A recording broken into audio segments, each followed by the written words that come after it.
Hello, my name is Nicole, and thank you so much for taking this time out to listen. Today, I am talking about the believer who covers up mistakes. The believer who covers up mistakes.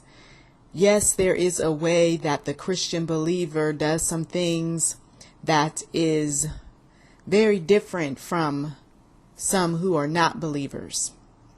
You see, the believer is held accountable to what he or she does based on the principles that are in the Holy Bible. Okay? The believer believes in a creator.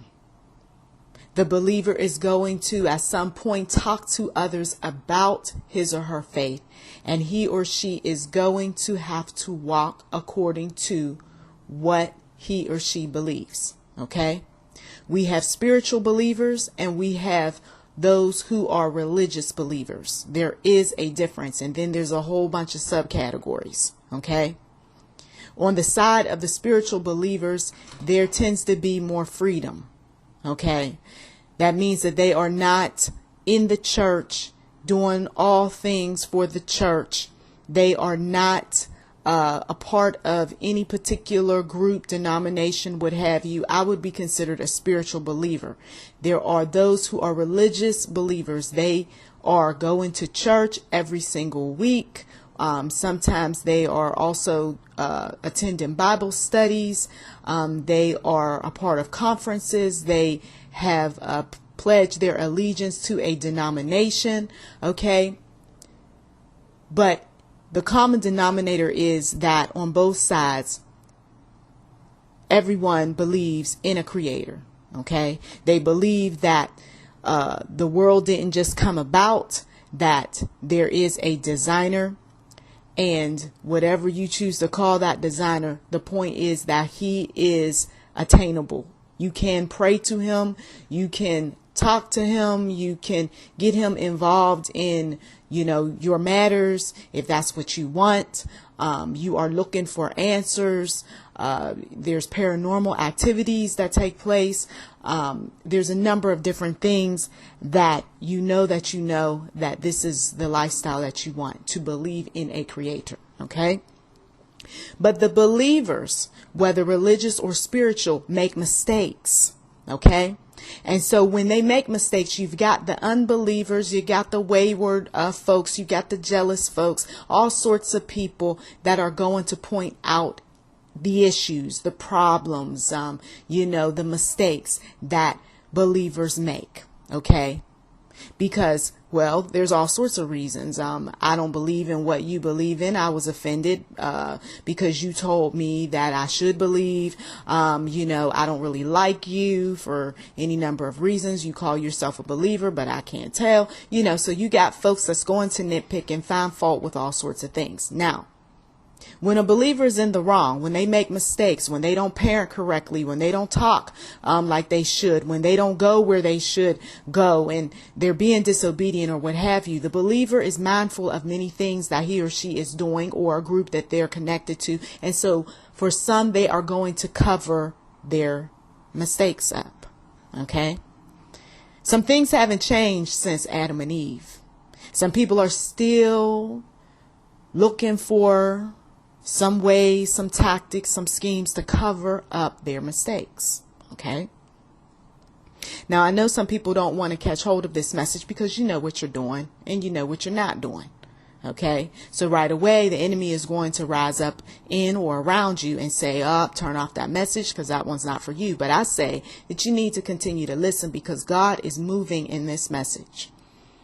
He is convicting some people because they know that their acts are bringing shame, bringing guilt, and drawing them steadily away from the Lord. They know this, and they're trying very hard to keep sin going. They're trying very hard to continue to cover up some things. They are trying very hard to just keep that monkey, covered up. I don't want people to see the monkey on my back, but I see a big old lump. Yeah, well, don't worry about what that is. Okay. Some of these things I've personally experienced, okay, the covering up, the lying, the denying, the minimizing, the blaming. Because when you are not completely sold out for the things of God and you are still wanting to hold on to certain people, you will compromise your faith. There was a period of darkness for me where I knew that what I was doing was wrong, but I just couldn't shake it just yet because the world was telling me that it was okay. I had family members and friends saying, don't worry about it. We're not judging you. There was just a lot of stuff around me that had a louder voice than God at that particular time in my life.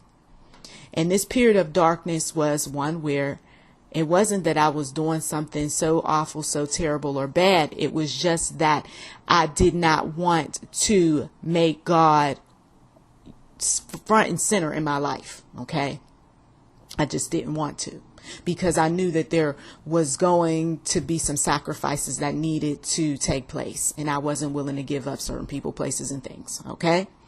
Some of you all are in that space right now. There's some guilt. There's some shame. You know, you're connected with the wrong person and you know you're doing the wrong things, but yet and still you're going to go to the church anyway. Yet and still you're going to read the Bible. You're going to continue to listen to the messages and all that. And that is all good, because sooner or later you are going to reach a point where you're going to say, I am tired of this. I'm not going to keep going through like this anymore. I'm tired of covering up. I'm tired of walking in this shame.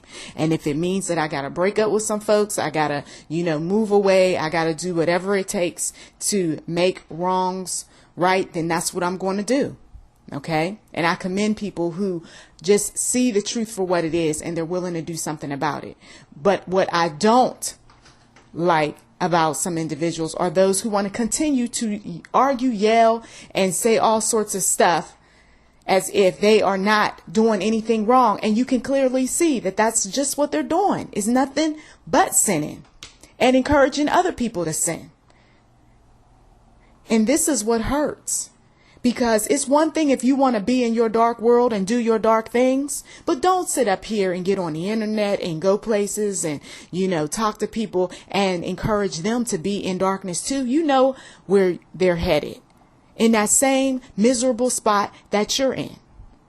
Some of you all know some people like this. You're not in darkness, you're in light. You're a child of light. You're doing all that you possibly can to get your life together. But some people like this, and they're trying to bring you in. They're trying to draw you in. They're telling you that it's okay. It's all right. Let's go back to doing whatever. Okay. Some people are falling for it. They're going back and they're doing some things, and then they want to cover up. Okay.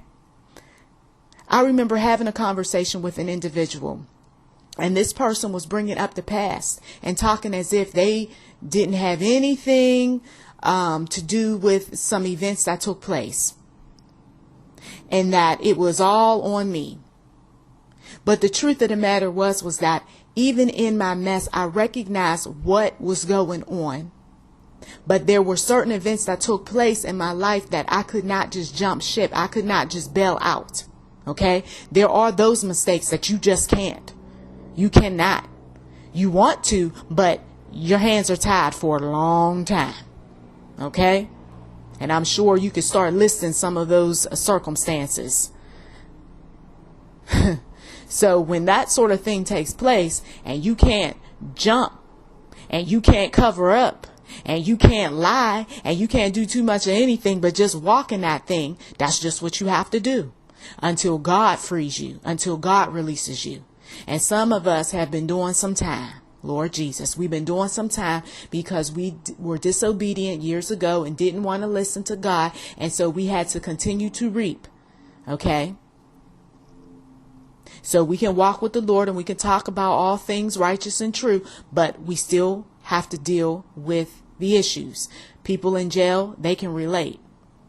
They can relate because they know that leading up to events, they were doing some things. They were warned. They saw the writing on the wall, and then eventually they had to serve their time.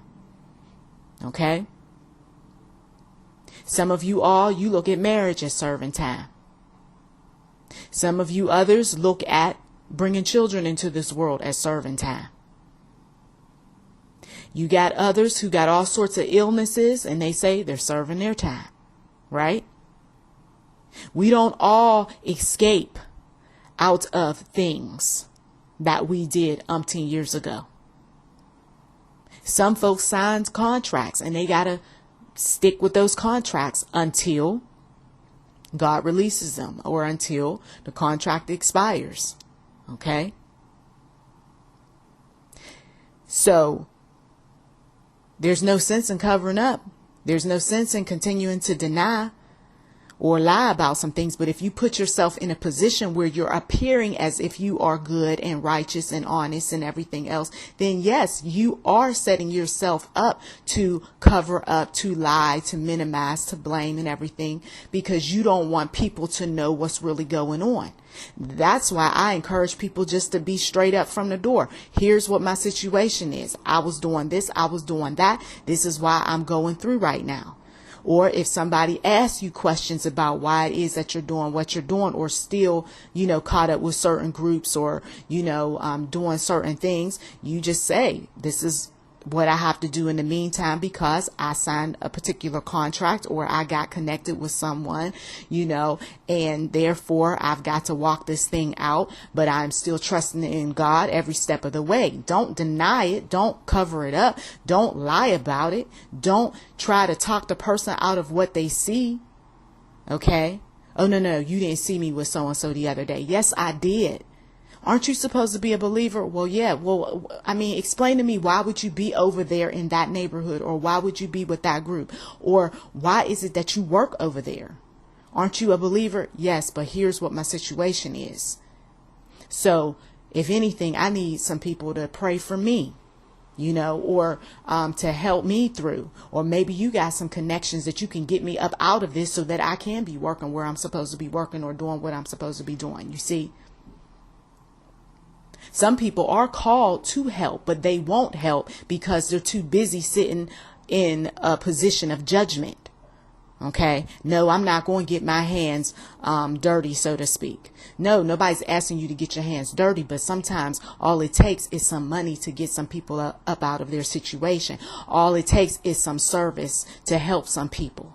Okay. Instead of sitting back talking about, like the one individual said that he didn't appreciate all these people that were on, state aid, and that he didn't like the fact that his taxes was going toward this thing and that thing.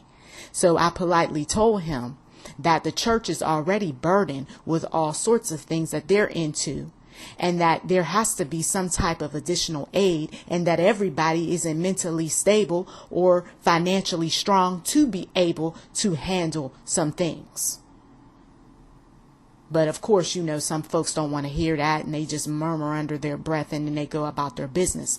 But, people make mistakes, okay, with their money or what have you. And some folks just don't have the intellectual capabilities of taking care of their business. And so thank God for the folks who do work. Thank God for the systems that are in place to help those. And we cannot weed out everybody that's going to take advantage of a program. But at least there are those that are being helped. That's our focus. That is our focus. When people are trying to get up out of their situations, when people are trying to stop doing wrong, when people are trying to do what is right, we are to encourage them. We are not to keep them in little boxes. We're not to sit up there and talk all sorts of crazy stuff, to them, and then sit up there and then expect them to help us and do everything else when we know that we haven't been acting right, saying the right things, doing whatever it is that we're supposed to be doing. Because some of us are covering up, right? Lying, too busy, lying, okay? Too busy fighting, too busy minimizing, too busy denying, too busy blaming and doing all sorts of things to exert power and control over other individuals, over information. And so this is what happens. Shame is a heavy burden to carry. Guilt is a heavy burden to carry. And sometimes what people do is, rather than deal with those issues within, they will take all of their shame and guilt and dump it on other people. Still upset and bitter and angry and feeling slighted over stuff that they allowed themselves, come on now, they allowed themselves to fall into years ago. If I had never met you, I would be a lot further along in life. Well, guess what? You met me. Now what? If only I would have done what was right, then I wouldn't have been paying for these kids for the next blah, blah, blah years. Well, shoulda, coulda, woulda. Now what? I just wish that I would have made some wiser decisions. And, and then they go on and they start venting. And so what? What are you going to do now? So I hope that some of you all will feel encouraged, feel inspired, and also come up with some ways of talking to some individuals so that they can be able to come up out of shame, come up out of guilt, and come up out of that attitude of wanting to pass the buck along, and not wanting to take responsibility for their actions. Because God is going to hold us accountable. You can believe that sooner or later. So we can run around here all we want talking about what we shoulda, coulda, would have done. The truth of the matter is what are you doing now? So I thank you so much for taking the time out to listen. And as always, to God be the glory.